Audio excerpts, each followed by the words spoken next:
This comes directly from OpenAI's internal experiment, where they built a million lines of code production system with zero manual written code. One section that stood out to me is how they enforced architecture and human taste. In repo documentation alone was not enough to keep a fully agent-generated codebase coherent for long. So instead of micromanaging implementation, they enforced strict boundaries.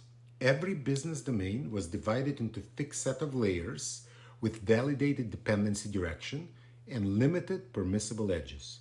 And these constraints were not suggestions. They were enforced mechanically through custom linters and structural tests generated by the agent itself. This kind of architectural discipline most teams postpone until they have hundreds of engineers.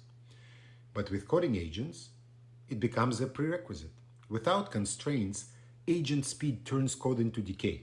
In human-first workflow, these rules can feel too rigid and too opinionated.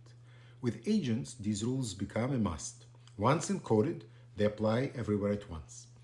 What I find especially important is how they handled human taste. Agent-written code does not always look the way a human would write it. We all know that. And they said, that's fine. The bar is not personal stylistic preference. The bar is correctness, maintainability, and legibility for future agent runs.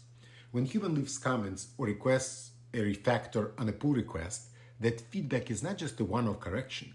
The agent encodes it into documentation or promotes it into tooling like these custom linters. That's a mental model similar to a large platform engineering organization.